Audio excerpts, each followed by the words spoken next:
ஒரே ஒரு சப்ஸ்கிரைப் மட்டும் பண்ணிவிட்டு பாருங்கள். பல வந்து பார்த்திங்கன்னா வாங்க ஃபோட்டோ எடுத்துக்கலாம் அப்படின்னு சொல்லிட்டு சேரங்கிட்டு சந்தாக்கிட்ட போய் பார்த்திங்கன்னா ஃபோட்டோ எடுக்கிறாரு. கொஞ்சம் சிரிங்களேன், சிரிச்சா தான் அழகாக இருக்கும் அப்படின்னு சொல்லிட்டு எழுந்து நில்லுங்க அப்படின்னு சொல்லிட்டு அவங்களுக்கு போஸ் எல்லாம் சொல்லி கொடுத்து ஃபோட்டோ எடுக்கிறாங்க. இப்போ பாருங்கள் எவ்வளோ அழகாக இருக்குது, ஃபோட்டோ எப்படி இருக்குது அப்படின்னு சொன்னோடனே ஹிந்தியில் சொல்லுவாங்க சந்தா, அதுக்கு தமிழில் சொல்லுங்கள் நல்லா இருக்குது அப்படின்னு சொல்லிட்டு அப்படின்னுவாங்க. சரி ரொம்ப நல்லா இருக்குது, சூப்பராக இருக்குது அப்படின்னு சொல்லிட்டு சந்தா சொன்னோடனே சரிங்க அண்ணி அப்படின்னு சொல்லிட்டு நீங்கள் ஃபோட்டோ எடுத்துக்கோங்க, நான் கீழே போகிறேன் அப்படின்னு சொல்லிட்டு போவாங்க. அப்போ வந்து பார்த்திங்கன்னா நிலா வந்து கேட்பாங்க, என்னடா அண்ணி அண்ணி நீ என்ன மறந்துட்ட பற்றியா, உங்களை போய் மறக்க முடியுமா, என்னடா என்ன அப்படின்னு சொல்லிட்டு சோழன் வந்து கேட்கும்போது, இல்லை சந்தா அண்ணி அண்ணி அண்ணின்னு கூப்பிடுறது அன்னிக்கு பொசசிவ் ஆயிடுச்சு அப்படின்றாங்க. சரி இப்பயாச்சும் இந்த அண்ணியை விடுவியா அப்படின்னோடனே, அதெல்லாம் இல்லை எப்பயுமே ஃபஸ்ட்டு இவங்க தான் அப்படின்னு சொல்லிட்டு, என்ன அண்ணி கரெக்டு தானே, ஆமாம் ஆமாம் நீ என் செல்ல தம்பி அப்படின்னு சொல்லிட்டு இது பண்ணுவாங்க. அவனே இன்னொரு அண்ணி வராங்கன்னு சொல்லிட்டு இது பண்ணுற, இவ வேறு போதுன்னு விட வேண்டியது தானே அப்படின்னு சொல்லிட்டு விடுறாங்க. அதுக்கப்புறம் எல்லாருமே சேர்ந்து ஃபோட்டோலாம் எடுத்துக்கும் போது பார்த்திங்கன்னா கார்த்திகை வந்து சோகமாக வந்து நின்றுட்டு இருக்கிறத பாண்டி வந்து பார்க்குறாரு. பாண்டி பார்த்தோன்னே போய் பேசுகிறாரு, ஏன் இங்கே நின்றுட்டு இருக்கீங்க, இந்தாங்க ஜூஸ் குடிங்க அப்படின்னு சொல்லிட்டு ஜூஸ் எல்லாம் கொடுத்துட்டு பார்த்திங்கன்னா கேட்குறாங்க, நீங்கள் கஷ்டமாக இருக்கிறதே எனக்கு தெரியுது, அப்படியெல்லாம் ஒன்றும் இல்லை நீங்கள் நல்லா இருக்கணும்னு சொல்லிட்டு தான் நாங்கள் எல்லாமே ஆசைப்பட்டோம், ஆனால் உங்கள் வாழ்க்கை இந்த மாதிரி ஆச்சுன்னு சொல்லிட்டு ரொம்பவே கஷ்டமாக இருக்குது அப்படின்னு சொல்லிட்டு அவங்க சொல்லும் போது, அதுக்கு யார் என்ன பண்ணுறது, ஃபஸ்ட்டில் நல்லா தான் இருந்துச்சு, அப்புறம் தான் வாழ்க்கை இந்த மாதிரி ஆயிடுச்சு அப்படின்னு சொல்லிட்டு சொல்கிறாங்க. நான் ஒன்று சொல்கிறேன் நீங்கள் தப்பாக நினைக்காதீங்க அப்படின்னு சொல்லிட்டு அவர் வந்து சொல்ல ஆரம்பிக்கிறாரு. இந்த மாதிரி உங்கள் அம்மா காலையில் ஒரு பிரச்சனை பண்ணிட்டாங்க, இந்த நிச்சயதார்த்தத்தையே நிறுத்துகிற மாதிரி அப்படின்னு சொல்கிறாங்க. இல்லை அவங்க பேசுகிறதே அப்படி தான், அவங்க சண்டை போடுற மாதிரி தெரியும், ஆனால் அந்த மாதிரியெல்லாம் இல்லை அப்படின்னு சொல்லிட்டு சொல்கிறாங்க.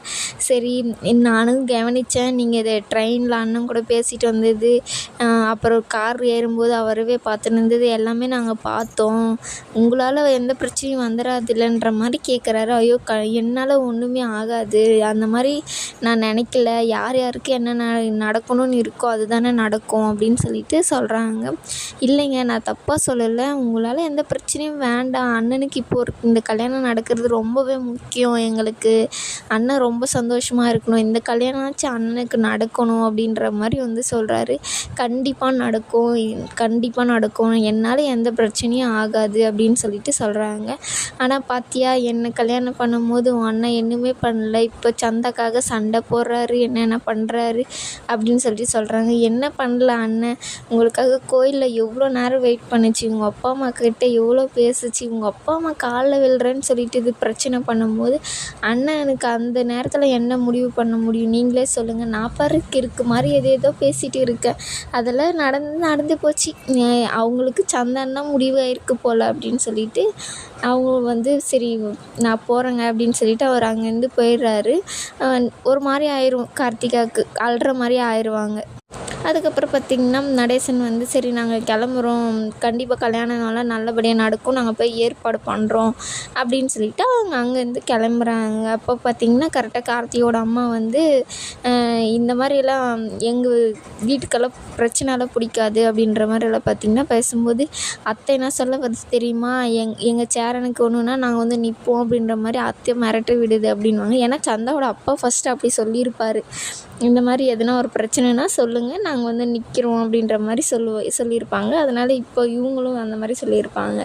அதுக்கப்புறம் சரி நீ இப்போ என்ன இங்கே பேசிக்கிட்டு கிளம்பு ட்ரெயினுக்கு டைம் ஆகுது அப்படின்னு சொல்லிட்டு எல்லாருமே கிளப்பிட்டு இருக்கும்போது சந்தா கிட்ட வந்து சேரம் பேசணும்னு நினைப்பாங்க. அதை சோளம் போய் எல்லோரும் முன்னாடி சொல்லிடுவார், அண்ணன் உங்ககிட்ட பேசணுமா அண்ணி, நீங்கள் கொஞ்சம் வரீங்களா, இல்லை அண்ணன் நான் வர சொல்கிறேன் இருங்க அப்படின்னு சொல்லிட்டு சொல்லுவாங்க. அதை போய் அது சாரி என் தம்பி இந்த மாதிரி பேசினதுக்கு, இல்லை அதுக்கு நிச்சயதார்த்தமே ஆயிடுச்சு, இதுக்கப்புறம் என்ன போய் தனியாக பேசுங்க வாங்க அப்படின்னு சொல்லிட்டு அவங்கள ஒரு ரூமில் கூட்டிகிட்டு போவாங்க அனிஷ் ப்ரோ.